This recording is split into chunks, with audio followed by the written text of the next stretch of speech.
listening to Multisport Media with your hosts Luke De Benedictus and Jack Carpenter.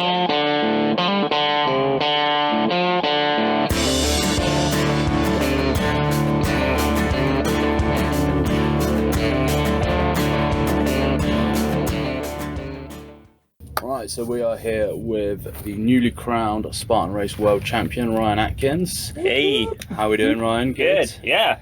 Feel good. Excellent. We're also joined by Graham as well.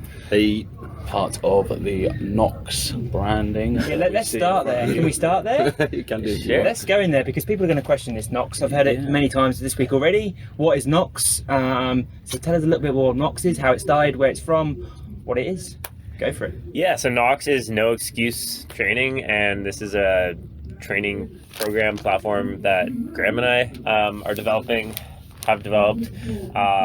And basically it's going to be kind of a training plan for the community. It's going to be a combination of the body expert and the head expert. But is that what it is? Body and head. I like it. Yeah. So The yin and yang. yeah. Well, apparently one of us has got skills in one thing and one of us has got skills I'm a little in the bit other. disappointed you didn't turn that O of NOX into your head symbol with the glasses. That wouldn't be fair because I don't think we could fit his hair on the line. On the end. I had to That would be one of like the rebranded t-shirt. Yeah.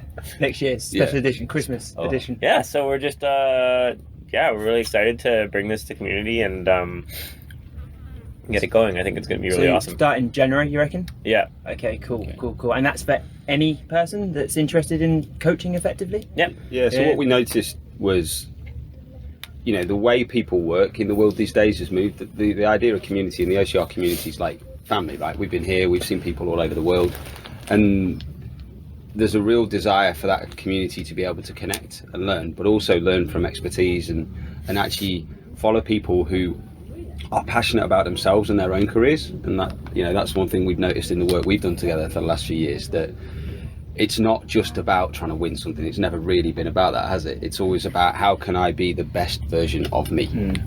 And what we both wanted to do was bring that to people in a way that said, right, how can we help you find that? Because it isn't just about can you run the fastest. It's about can you arrive at an event ready to go. Yeah, well, clearly as it showed yesterday. Yeah, so I don't know if you've got any comments on what it's been like to get to yesterday's result. Yeah, I mean, I'm a really analytical person and I train hard and I feel like I train in the right way for myself, but I also feel like the most powerful tool anyone has for themselves in life, in racing, in anything is their mind. And why not spend time and energy cultivating the best mindset you can? Do you think OCR is such a unique and new sport that we haven't quite got there? Like you see it in cycling, you see it in football's massive. Like they all have Grahams in individual, especially Premier League football teams in England. Do you think OCR is not quite there yet, and it's only at sort of your level, Ryan? I know obviously Graham has other lower level athletes, I'd like to call them. No offense to anyone that's with Graham, but not to your standard. Do you think it's more important actually for some of the what's holding some of the average athletes back? I think it's important for everybody. Yeah. It doesn't matter if you're anybody trying to get better. And it stretches into so many more aspects of life than just sport and performance and relationships and perspectives and business. Just having people in your corner who understand what you're going through and who are there to help optimize everything. It's huge. Yeah. Cool. So this project, this app's going to be like the philosophy that you guys have been building over the last few years. You're going to bring this to the public in a certain way that they can understand it and like use for their training specifically. Yeah. Not just like a cookie cutter kind of thing. There'll be like a bit more individuality to them. Totally. They can pick stuff from. Yeah, exactly. The way I like to kind of think of it is like almost like an ongoing masterclass. How you see these online things of, I don't know, like Jimmy Chin or someone who's like massive in their field and they're like, I'm going to teach you how to be a cameraman and make videos, or I'm going to teach you how to rock climb from Alex Honnold. It'll be like that, but it'll just be ongoing. It'll just be everything we know, and it'll be this platform and this library of knowledge that'll just keep getting built, and then the community will kind of resonate that within the space. Yeah, and talking about the community, like we've heard from you that there's going to be a lot of connection between yourself and the people that are going to be taking part in the app and stuff. Totally. So talk a little bit about that. How are you going to connect with them through the app? So basically, there's going to be it's going to be kind of like a online platform, and there's going to be just videos that we're putting out all the time, and I'm going to basically base the ongoing programming off of what I do, but it'll be kind of on a tiered system where you can choose the most important workouts that you want to do. So don't worry, you're not going to be mountain biking for 15 hours. So you don't have to train 25 hours a week. But if I say, workouts 1, 2, and 3 are the most important, then those are probably the ones, if you can only do 2 or 3, those are the ones you should pick. And then you can grade them based on your ability or your paces or your RPE, things like that. But then there's also going to be a library where you have a race in 6 weeks, so now I'm going to transition to this, Spartan stadium prep program for the next 6 weeks to get myself going. And then within that, there's going to be an online platform where people are asking questions, people are, shooting, bouncing things off. So it's going to be very interactive. And then we're constantly going to be making videos, answering these questions, and just bringing out new pieces of knowledge all the time, where it's like, oh, how do I train effectively with heart rate, or how can I incorporate my cycling into my OCR training, or whatever it might be, or a new piece of technology that's come out, and I've used glucose monitor. Is it worth it? Should I get one? Should I invest? What did you learn? Things like that. Where I can come on and wax poetic for an hour about all the nitty-gritty things. I suppose you are the best person to sort of dummy test those. I get the feeling from knowing you a little bit and looking at your Instagram that actually you are very critical about what you do, what you have apps, and if you think something isn't worthwhile, you won't bullshit it. You will actually go, do you know what? I don't think this works. Or actually, like the Super Sapiens, you've clearly come out and gone, this has been a game changer for me. Like you were saying yesterday, I heard you saying, yesterday that you used that, you managed your fuel, you're well over 200, it worked for you, clearly. So you're not the sort of person that's going to pussyfoot just because someone's paying you to say yes or no, Totally. So that's good. And I suppose also as well, people are going to have contact with you personally, which is, forgetting the mindset of it, you as a name, as a brand, Atkins, that's huge. I think that's something that matters to both to us, is the authenticity of how this comes across. And for anybody listening right now, this is what Abu Dhabi athletes have been putting up with for the last 2 nights. Sleep's overrated in Abu Dhabi. This is quiet, actually. It's actually quite quiet, so I do apologise for any motorbikes you hear. But for us, that's really, really important, the authenticity of it all. It's very easy to create something that's really easy for people to get at, and they can do loads of really wonderful things with it, but it can feel a little bit impersonal. Often a lot of the most important breakthrough moments someone makes in the way they can perform is their ability to trust with someone to be vulnerable with. Can you share what's really on your mind at that moment and feel supported in how you get through it? So for us, our face is on it, our names are on it. When people will hear from us, they will hear from us. If they hear from others in the community, they will hear from others in the community. For me, and I know for Ryan as well, that the authenticity tool is one of the key starting points of this, because then you can feel like you're stepping forwards. The question that's been asked that might be provocative and challenging at times comes from a place that's intended to get you to step up. Because often, and I've seen this a lot in all the athletes I've worked with, the stuff that actually limits us is the stuff we're really scared to go and explore. And the moment you do it is actually the moment that you really make a leap forwards, because you just free yourself from the shackles that for some very well-intended reason you've placed upon yourself. And it's about how you break that through. And people don't probably necessarily realise that either. No. And I think the lesser athlete you think you are, whether you're going age group, open, elite, until you have someone tell you that, you don't quite realise. And then you say, oh, well, Ryan's got that coach and he doesn't, I don't need that, Ryan's Ryan Atkins, do you know what I mean? Or Lindsay Webster or whoever. I think actually, like you were saying earlier, that opportunity, and that's what you're bringing, and that's probably why you're unique, and it's no one else is offering that, are they? I don't know if anyone else has got that aspect of their coaching. It's all physical rather than the mental side. So having the two, and then having someone of Ryan Atkins' stature and performance, and like you said earlier, body, mind, I think that's a good combination. Yeah, totally. And the other thing is, first of all, I've learned so much on my journey as an athlete that I just like, I genuinely want to like avoid people from making mistakes that cost them years or cost them becoming overtrained, things like that, where they have, you know, entire seasons that might be write-offs, things like that. But like, also, we want to reach the most people in the most effective way possible. And so that's how we've kind of tailored the program. It would be great if we could both take on 200 athletes and write them individualized training plans, and, you know, call them on the phone every week. But we just, in reality, that's not going to happen. we don't have the time for that. But we want to reach a lot of people. We want to get people. So I suppose it is being a bespoke individual, but without being bespoke individual. Do you know what I mean? It is totally. Yeah, you're going to pick out the most important parts of your training and say, look, guys, if you're doing the fundamentals of this aspect, you are going to be here. Right. Yeah. You know, and you're not saying you won't take anyone if anybody's willing to come and go. Right, no, Ryan, I want this, this, and this. You are willing to do that, but there's obviously going to be a cost and a time frame to that. You know. Yeah, like, you know, we've got incomes to earn. Yeah. But we also recognise that this community isn't necessarily full of wonga, let's say. Yeah. So we're looking at a model that is favourable for people, so it can be accessible across the world. Yeah. But also, and this is to your point there around, you know, everyone being individual. If there's one thing I've noticed in most athletes, and I've researched this my entire life, the thing that gets people to number one is understanding themselves and how to extend themselves as much as possible. Of course. So I believe there's a real strength in people owning the choices they make around their training plan.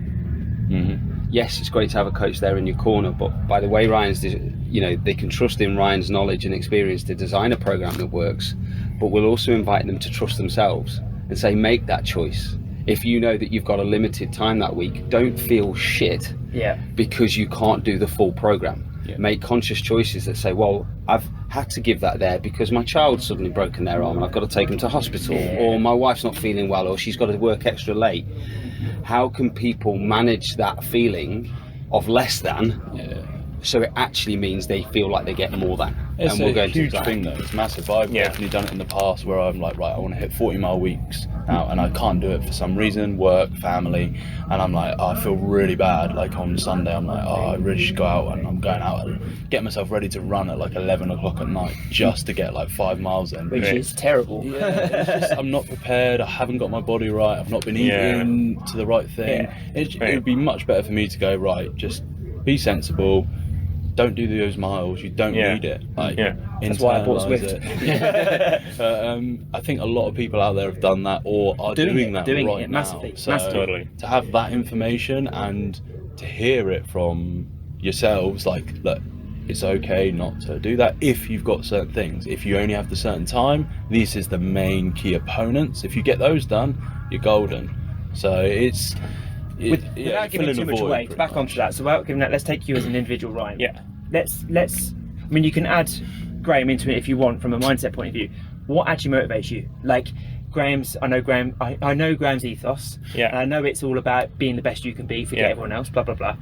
Let's take the race yesterday. You're obviously looking at Sergey. You're looking at John Alban. Clearly, like, oh my God, he's good. That. You know. Do you not let that get in your head at all, or do you just think about you? Like, what do you think about going to a race out of interest? No, I mean, like, we're racing, so you have to race the course, but you also have to race your competitors. Because if I was just like, oh, my heart rate's this, and I'm just going to stay here, and I'm just going to let them go, and that's what I'm going to do. Like, there becomes a point in time where you have to make those decisions out there. And I think that what Graham does is gives me the tools and the confidence to make the right decisions, make the right decisions, and put myself in these places, mentally, physically, emotionally, where I'm able to find that last gear, find those last percentages, the motivation to really push at the critical moments. And I mean, that's something that is really difficult to cultivate. That's years, isn't it? It's like, it's 7 years so hard to do on your own. It's so hard to like put yourself into like a Jedi mind state just on your own, just out of will, like on the spot. It's a skill that you develop, but it's, I mean, you also need someone to help get you there, and I think that's the value in keep Graham. Accountable as well, you know, like look, Graham in this case, you know, this is what I was Yeah. feeling. Is this a good thing? Is it Oh, a bad totally. thing? Or And like there'll be times in my preparation for races or for training where Graham's like, let's have a chat, and I'm like, oh shoot, like I haven't really been, like I've just been doing my training and not really thinking about the big picture or the motivation or the underlying aspects. Goal. Yeah. Like, I think I can probably share it now. Like yesterday was planned 2 years ago, Yeah. and it might not feel like a lot, but at the right times we had conversations that were designed just to almost like bumpers on a bowling lane, right? The ball can go where it's going to go, but there just needs occasionally just something that just keeps it back on track. Yeah. So your greater goal being world champs, obviously, and then your journey to the world champs, training, racing. Yeah. You know, obviously you have national champs and all that sort of thing. But that's another good point. Is I think too many OCR races, coming back to the coaching, have too many A goals. They want to do this, they want to do that, they want to do this. They race too much. They lose sight of actually what do you actually want to achieve. What is your goal here? We saw you make a real smart decision about not doing the Ultra World Champs. And not doing World Stuff is Matter. Yes, not doing World Stuff's Matter, which was something that you have done in the past. It really gutted me this year. I so wanted to go. Sorry. In the interesting question, if you had done that, do you think you would have done worse here today? I don't think I would have won. Yeah. There we go. So But I'm sure that was choices that. he's looking at him. He's looking at him. You're right. The cool thing about OCR is it is such a community, and if people want to race every weekend, You can. go for it. It's amazing, and we're gonna do what we can Be clever with to it. make that happen and make those performances the best. But if people want to perform their best a few times a year, then you can also Which ultimately, make those at that choices. level, that's what you should be doing, right? And that's harder mentally because you're putting more stress on yourself. You're putting kind of these big targets up on pedestals. Yeah, of course. And so approaching those with the right mindset, approaching the training with the right ethos is more critical than just kind of punching into a Because cement wall every the weekend. advantage of that is you achieve those goals, brilliant. But what happens when you fall short? Exactly, All of a sudden, you're then going to Graham. Look, mate, we had this, and I'm here. What the fuck? You know, I'm paying for this. You know, you start having the negative effects, and we all know that a positive effect can take you here, but a negative effect can take you here. Way down. Way down. You know, you could work 2, 3 years, 7 years at this shit, and you have one bad race. Naming no names, but it happens, and it happened yesterday. You know, it's how you then pick up from that and go, do you know what? That's a one-off race. It's conditions that were crazy. Talking a race, let's talk about the race. 7 years in the making. You got it. 2 years in the mind making. At what point did you know you won? Because it sounds silly, because Sergey was only 30 seconds behind you, but did you always feel in control with him there?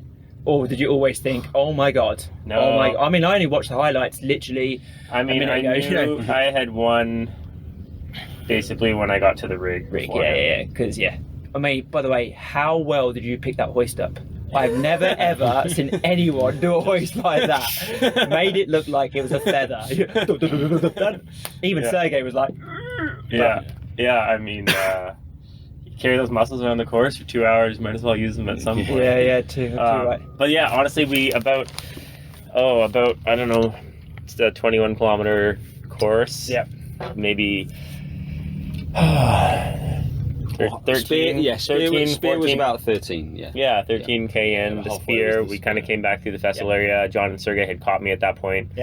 And the three of us punched up for the next about kilometer before we dropped John. So it was just you three. It was a bit of a group of you three: Sergey Pellegrini, yourself, and John Alvin. Obviously. And then there was a big gap. I think we finished. It was 9 minutes ahead of fourth place. John was 9 minutes ahead of fourth, and we were 6 minutes. Gregory was more than that. The French guy. So we were about 17. I was about 17 minutes ahead of first place. It was a huge gap between you three and the rest of the field, really. Yeah, I mean, so once we dropped John, it was just Sergey and I just taking shots at each other for the next hour, just attack after attack after attack. And it's someone you don't know a lot about. I know we spoke before the race because I obviously told you I think he would be your closest thing, and you were like, who? But we obviously know that he's been out here before. Jack's available for all race predictions. I actually predicted the three. I got Sergey and John the wrong way round. That was my top three, I had Sergey in third, to be fair. Yeah, so did I. Sergey was super strong. I guess he's done some of the races. He's done the season here, so in the Middle East, so he knows how to run in the sand, how to train. How much do you think that helps? Obviously, massive. Oh, totally. Clearly, because let's be fair, Yeah. everyone that didn't do very well out there was probably their first time in these type of conditions. Yeah. Or the heat, Yeah. Sergei came 7th in, was it 7th or 8th in the Euros? which is crazy Which considering is he's more of like, a mountain race, so compared to Yeah.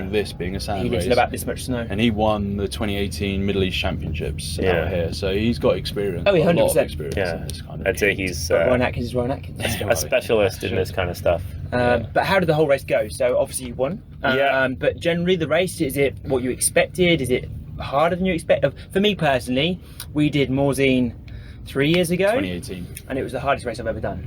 I think as a total race, that is probably one of the hardest races yeah. I've ever done. Would you agree, or do you think there's forgetting the 24 hours? Because I know you've done Yeah. some I crazy mean, just shit. talking about 2-hour beast But just races. talking about beast race, is that is that comparable to like a Big Bear hard or one of those, or is it different completely? It's just different. The demands and your legs and your body are so different from running on a mountain and running on sand. It's like there's no hard impacts, there's no energy return. So like it affects you differently. Plus the heat. Yeah. I mean the obstacles were pretty easy. Simple, they didn't really mess anybody up, but it was just there was no rhythm out there. There were so many points in the course where there would just be these little tiny dunes separated by like 4 meters of hard ground and then a little tiny dune. Yeah, so you And get it in a was rhythm and then it's that over and over. rhythm, So your speed's going Get from into a like run. a 5-minute K pace to an 8-minute K pace and back every 15 seconds. And you do that for 5 minutes. We're It's looking like, at Graham right now because he's going to go out for the trail run, I think. And Graham's got his trail on. And it's now his face is now dropping. he's just realising. See you next week, everybody. Dead or alive. So Graham, while Ryan was out on course, obviously That's a good point. Yeah, you had done most of your major work beforehand. Yeah. But we did see you out on course, maybe giving some advice, giving some bits. What's the kind Shouting of, at Ryan. shouting in his Run face? faster. Run, boy, run. What is the main bit while they're racing? What is your main kind of thing? Is it just to give those key bits of advice? So for me it's about paying attention to what's going to be valuable in the moment. Obviously I've been there a number of races with Ryan, and I know that when it's close it's often a case of time check. So I always pick a marker that's before Ryan's got to me, start the clock. When the next person gets to that marker, it's usually about the time Ryan's near me, so I can give him an accurate time, say that's the gap. That's unique. Super useful. You can't really get that anywhere else, but I know you value that. people are so bad at giving So, 7 minutes. Oh, he's behind you. but if you give an accurate number, Yeah. it's accurate information, and it's important that it's accurate. Do you think when you're racing, say for instance he said, John's 7 minutes behind you, but I'm just thinking my races, like I'm thinking so many bloody things, do you then sit and calculate as you're going? Or do you just focus on literally every footstep? It's like a piece of information. Yeah. Just Right. nice to know the And there's all these pieces of information flying at you. It's how much nutrition do I have left? How much have I eaten? How do I feel? Yeah. What's this step like versus that step? What's my line going to be? Yeah. What's my split? What's the obstacle coming up? How fast should I be Heart rate, running? What's T40 my heart rate heart as well. rate? Yeah. So like, it's like you're like a scientist looking at all these streams of thinking, And trying to run pretty quick. Yeah, you know, like when they're watching The Matrix and it's like all these green and only like one guy can like understand it. Like it's like that out there, and then getting those extra pieces of data, those extra columns is like it's handy. Yeah. So other than the time check, what's, The second thing is looking at what we've talked about and explored in advance. So we've usually worked in some way to find the narrative that's going to help in those moments where it can deviate to the good or deviate to the bad. What's the current feelings that are going to drive that? And it's more of a check-in to see where it was. So when I first saw Ryan yesterday, must have been about a third of the way into the course, maybe just a little bit further than that. We talked about doing something different this year, hadn't we? And it was like, how can be in a different position? But what was great was then actually what's Ryan's condition if he's in that different place. And I said, how you doing? He goes, I feel good. I feel all right. Which tells me I'm in the place I want to be. Knowing Ryan, the way Ryan talks, I'm like, he's there, he's where he needs to be. And it's often a case of, are you in command of it or not? There's times in a race where it can run away from people because their desire overrides their conscious thinking. So they start to make silly choices. They push too hard and then bonk, or they go over their threshold too much and there's only so many times you can burn This those is the matches. race definitely to do that in, Yeah. because it'll be disguised so easily, and then you Yeah. just go bang. And in fact, the second time I saw you, I don't think I said anything. No. Because Smiled. even though the group of the three of you were together, I was looking at his running form and going, he's comfy, he's primed and ready to take And that's on. knowing your athlete. I Yeah, suppose. and that's about knowing the person from there, but also knowing that they know themselves. Yes. Yeah. You know, And they're not in their comfort zone, but telling you they're fine. Yeah, I'm fine. Yeah. Oh, shit. I love life. But the thing that a lot of people can do with coaches, and I know you all coach people in various different guises of the world, is they can often see their coach as a crutch Yeah. for when things don't right. I massively believe in less is more. So we don't actually talk that often, but it's usually a precise point that the conversation might come up. Yeah. And it usually comes from me with a check-in first. Actually, is what I'm potentially reading real, or is it just something I'm misreading? Yeah. Because none of my stuff lands unless people are ready. None of it. Of course. No, because you're not ready to take it in. No, you're not. So Or you don't understand it. yeah, so it's about, you know, using my experience and understanding of human behaviour, which is where my specialty lies, Yeah. to actually work out what's going to work for that person. I know I've had the question before, Ryan and Lindsay, you must coach them both the same. No, They're it's different actually completely different people and the way they go Do you about find men and women are different generally, or is it just a case of there are some differences from a gender point of view, but So I there's imagine also a woman's a lot harder to read. That sounds No, funny, no, but there's they could also- probably tell you. Yeah, You might want to edit out this gender. No, what I mean is, from men and women, if you take the gender piece out of it and actually start looking at behavioural characteristics, Yeah. that's the most important thing for me to concentrate on. yeah. I know that the male and the female side will bring different things and energies and stuff like that to the table, but there's also commonalities that need to be explored. And that's about the art form of what I do, not the science. So the actual feel. How long did it take you to like build that up with the guys, like with Ryan and Lindsay? How long did it take you to build that connection where you actually understand what like the difference? More to the point, I want to know how actually Ryan managed to get with a guy from Britain. It's true. Like, how did that even work? Gluten-free rice pops.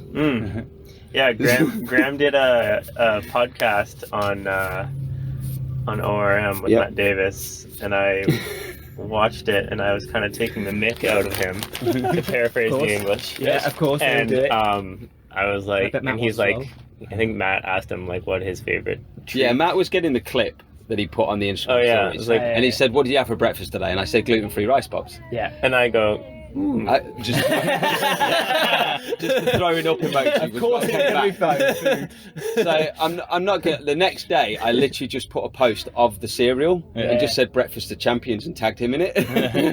And then we just got started chatting. And then he sent me some gluten-free Rice Yeah. rice pops. yeah, I brought him. Yeah. And the first time I met him, that was I brought him. I said, "You know that thing? There you go, try it." And he was like, "Oh, not too bad." Not too Quite bad. nice. So, but then and it's just growing from there, and we actually worked out we get on quite well. Yeah. Sense of humours are very similar. As a friend, it's helpful. Yeah. You know, last night Spartan had put the kind of champion pictures up on their Instagram feed, and all that crossed my mind when I saw both the Ryan and Lindsay was them in their heads going, cookies. So that was the post that NOX got that day. You know, because fun's an important part of all of this. If you're not enjoying what you do, What's the point being? what is the freaking point? Yeah. Because you're just beating yourself up on a road to nowhere. And we all realise there's going to be some shit side of this as well. Oh. You know, whether it be the Yeah. conditions, the yeah. location, you know, and we can moan to the house, but at the end of the day, we race, we have fun. And I will be the first person to put my hand up and say I go through exactly the same set of things. Yeah. As what a lot of people feel, I feel it too.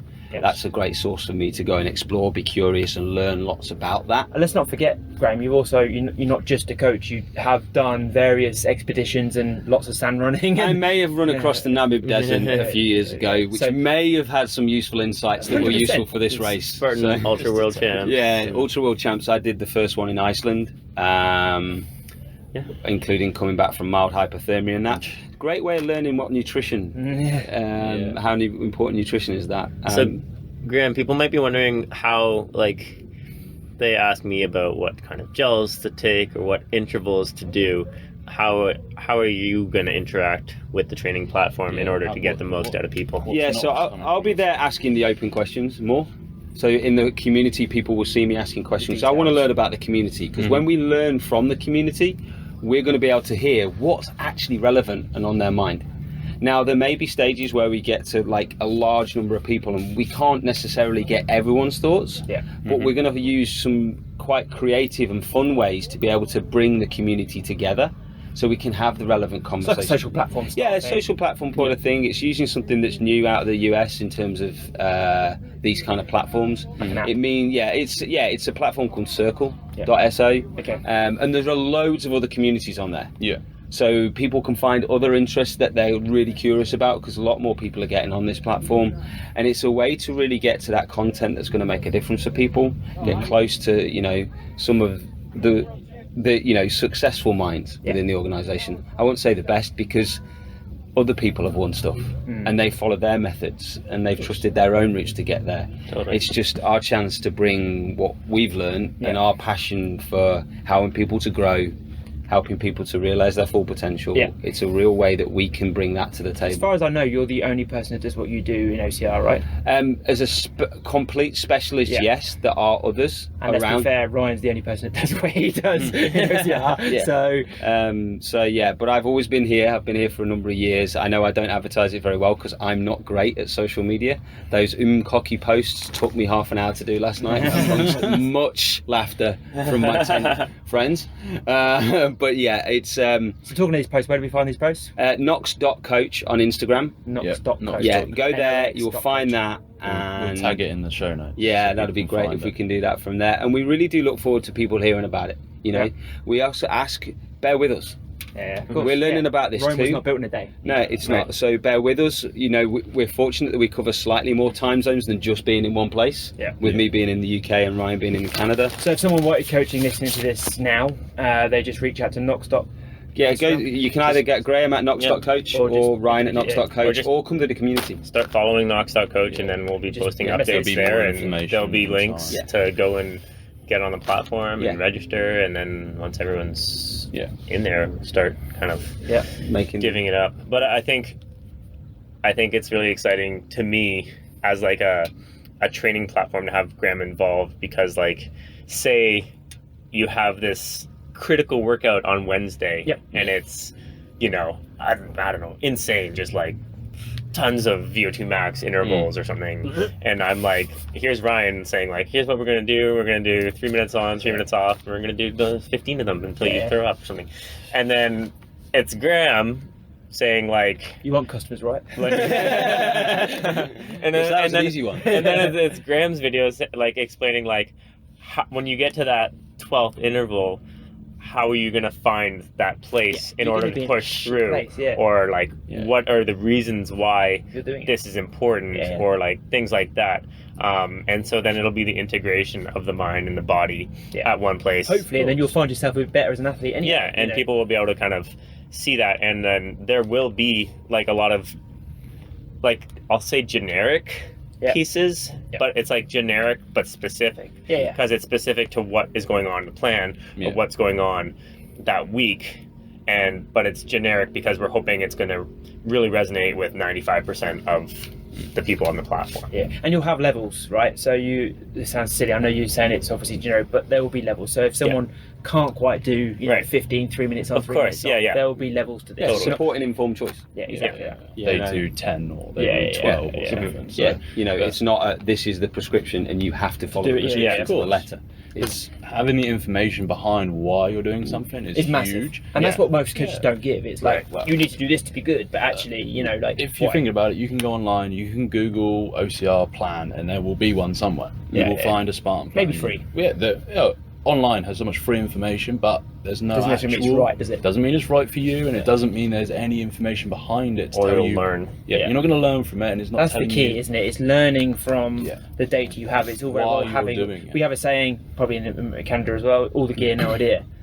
You know, you can have all the gear, but if you don't know how to use that, then it's pointless. Surely, it doesn't matter if you've got thousands of pounds worth of gear. You know, and there will be people who start to plan and it doesn't work with their physiology, or it doesn't work with something, and our intent is that those people ask questions, feedback, say how they're feeling, and that we can modify things for them or work with them in ways that'll make it work for them. Sure. And what I've learned, which is like kind of interesting, but like, I mean, I'm a big fan of like one-on-one coaching. I think it's amazing.